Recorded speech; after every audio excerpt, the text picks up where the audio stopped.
Good morning, everyone.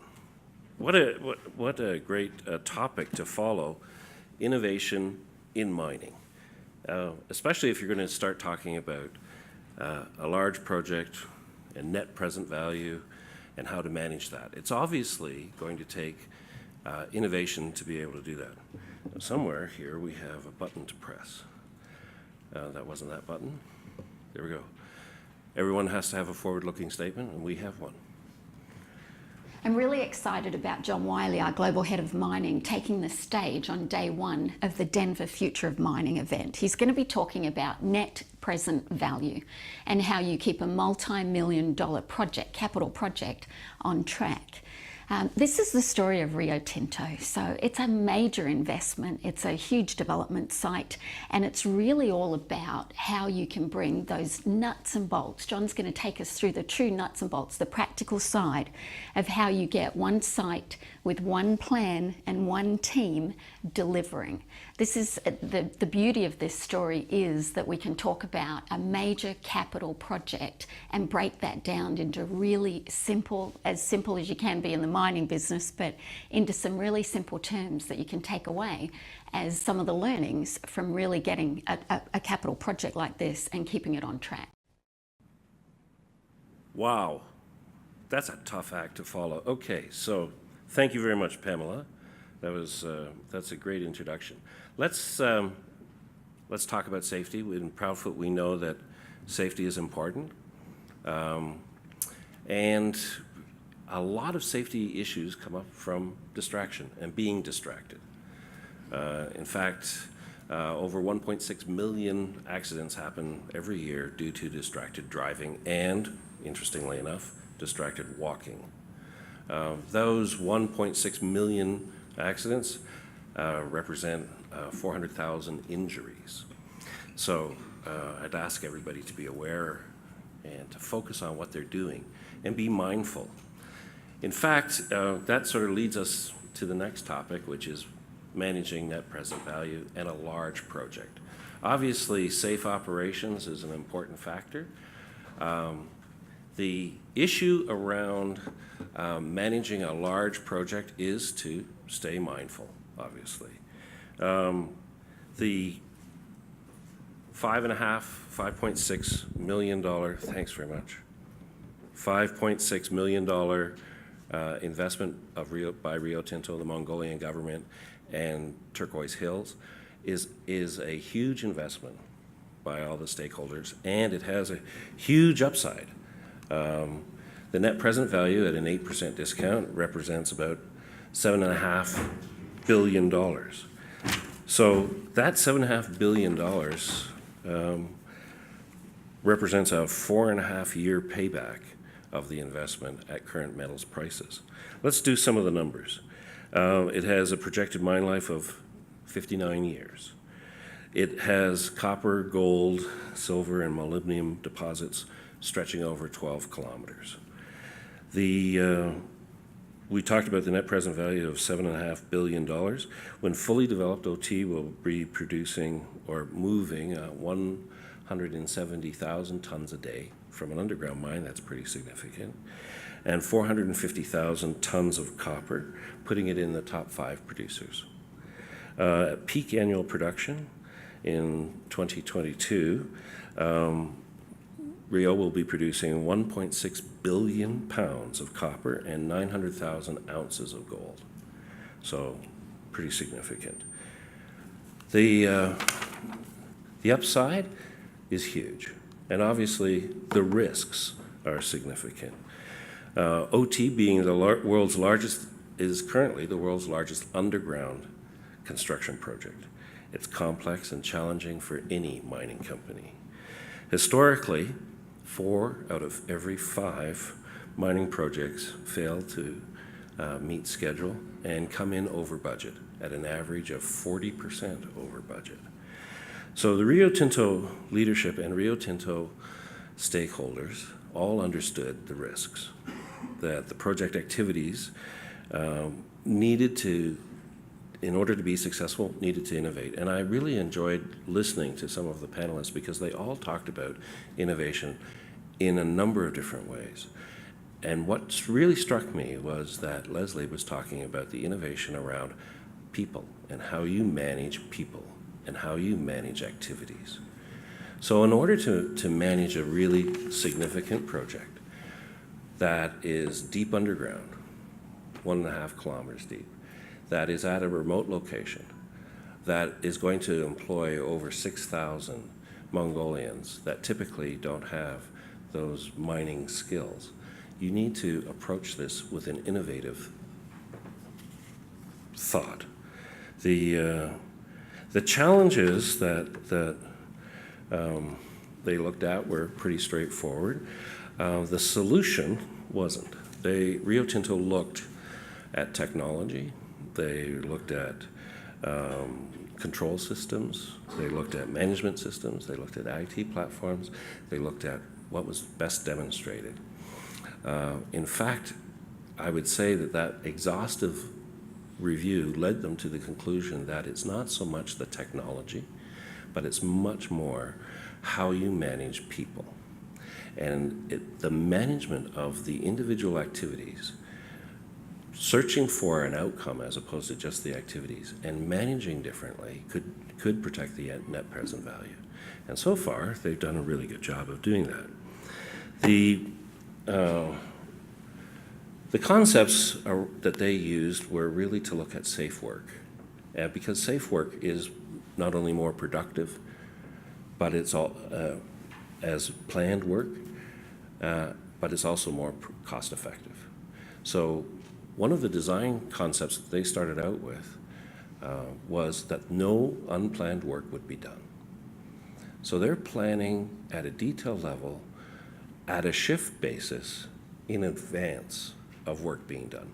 And they're planning that across the entire process. So understanding that at the underground, you are not only doing some construction activities, but you're doing development activities, and you're doing production activities, and you're doing logistics activities, and you're doing maintenance activities, and you're planning all of those activities integrated in advance of the shift. That allows you to optimize time and space.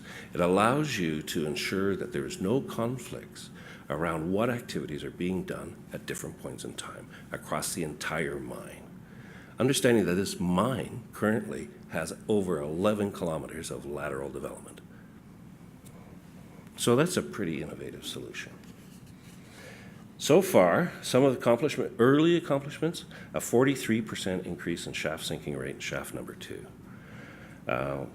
The shaft sinking schedule improvement of 61 days. Earlier, we talked about 1 day delay being worth $2 million. That's significant. And it wasn't technology, it was people. It was application of lean management practices and how you manage those activities differently. The contractor, very capable, brought in great technology, a lot of knowledge, and it was really the Rio Tinto people working together with the mining contractor and the Proudfoot people, putting together a hybrid solution that allowed them to achieve these types of numbers. Here's the management control system. The management control system sits over and above the management operating system. Now, most mines do. I would be surprised if there was a mine that didn't have a management operating system. Management operating system allows you to schedule and manage activities. A management control system controls those activities to ensure that you achieve outcomes. So it really is breaking down the silos across the entire value chain. And you can see right here that some of the top 3 things: accountability, lean management tools, communication, and involvement. So this allows you to communicate effectively across all those silos. The real issue and the real innovation that we're looking at here is a change in focus. Most management operating systems focus on identifying variance and getting management to react to that variance. The management control system focuses on planning out the variance so that you are eliminating the variance through the plan. The management operating system is still valuable. You still need it. You still need to identify variances, but the focus for management is on the planning side as opposed to the reacting to variance side.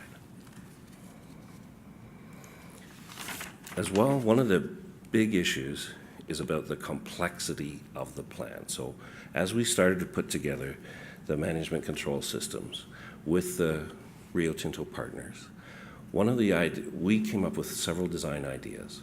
One of them was the planned work only, safe work only. Another one was to increase the complexity of the plan so that you're removing complexity from the operations. One of the early indicators of whether or not we got that right in working, or that Rio Tinto got that right, and is safety, because safe work is effective and it's planned. And so Rio Tinto currently does over 1 million man-hours of work per month. They have the best in this all-injury frequency rate, AIFR, in Rio Tinto across any of the 60 properties, and understanding that they're not only an underground mine, but they're also a project. So that's a significant achievement on the part of the Rio Tinto team. And at the end of 2018, they anticipate having a frequency rate of 0.19, sorry. So let's talk about some of the achievements. IPP, that's the integrated planning process that we talked about across all of the different silos. We have over an 85% compliance to plan, and that's consistently improving. Part of that means that they're actually in advance of their plan. They've had 105% compliant against their forecast schedule and lateral development, over 11 kilometers year to date. Maintenance, they have a 98% compliance to the maintenance plan. And slick line capacity, which is just right now one of the constraints that they're managing. So that's the shaft logistics, it's getting shotcrete and concrete down the shaft. They have a nameplate capacity of about 75 cubic meters per shift. Rio Tinto has managed to increase that to 100 cubic meters per shift by improved integrated planning and coordination. Understanding that, you're talking an entire value chain there, everything from the batch plant through to the shaft, through the slick line, through to the takeaway, to the point of use. So you have to manage and coordinate that entire process, and that's across a number of silos. So this is just an indication of one of the positive aspects of the IPP. The implemented planning process also includes a coaching part. So you want to manage to levels of work. So an awful lot of the coaching or the delivery, the change in habit, the change in how you are managing work needs to occur through coaching. And so managers are coaches. It's going all the way down to the supervisory level. The Mongolian coaches that we've trained are now out working with workers and supervisors underground at the front line. Oyu Tolgoi, as a part of this, is planning 10 hours of underground work. So it basically takes about an hour to get to work and an hour to get back. On a 12-hour shift, they're working 10 hours. In the other Rio Tinto mines, Davik and Argyle, they're basically planning 8 hours of work, partly because of the issues around logistically, trying to find where your equipment is and where your stuff is. So one of the big causes of lost time or robbers of effective or productive time in an underground mining operation, and you probably all know this, it's logistics. It's being able to know where your stuff is, where your equipment is, where you're going to work, and having all the stuff that you need. So by managing that, we're actually able to improve the productivity. One of the tools that we used to get people to understand the importance of planning, the detailed level of planning, was a management simulation that we used. That some people would call it a game, called MegaMine 2. We have an example out on the booth, but basically it allows you to take different roles, whether it's a supervisor, a superintendent, or a worker, and look at putting together the plan and then making decisions around whether or not you're going to follow the plan or whether you're going to do some opportunistic work or things like that, and then how that potentially is going to impact the overall outcome. And so that learning helps to reinforce the idea that, you know, by working the plan, you're not only working safer, you're actually working more productively. Again, talking about working the plan, the largest underground, I guess, chamber, excavation, equal to the size of 5 Olympic swimming pools was recently completed on time and slightly under budget. One of the interesting things is Rio Tinto and Proudfoot jointly applied for the best international project by the independent consulting body called the Mining Association, or the, sorry, Management Consulting Association. You can see the little yellow dot there. Rio Tinto is the first global mining company to win a Management Consulting Award. Greg Field, who's accepting the award, talks about the innovation of IPP and how it's helping not only improve safety, but also the productivity. And one of the big things about the management control system is it allows simplification. As you're focused on outcomes, you're focusing on aligning across all of those silos. The outcome, we talked a little bit about this. Oyu Tolgoi leads Rio Tinto and won the President's Safety Award last year, which is fantastic. And as well, it also won the Growth and Innovation Award, representing the different way, the innovative way that they're managing their activities. It's not technology, it's people. So, here are the learnings. Planned work is safer and more productive. Effective work needs to be planned in advance. Managing constraints and complexity of shared space and time is easier to do at the planning stage, in advance of the work. Move complexity out of the operation and into planning to allow operations to be more effective. Those are the innovative ideas. Thanks very much.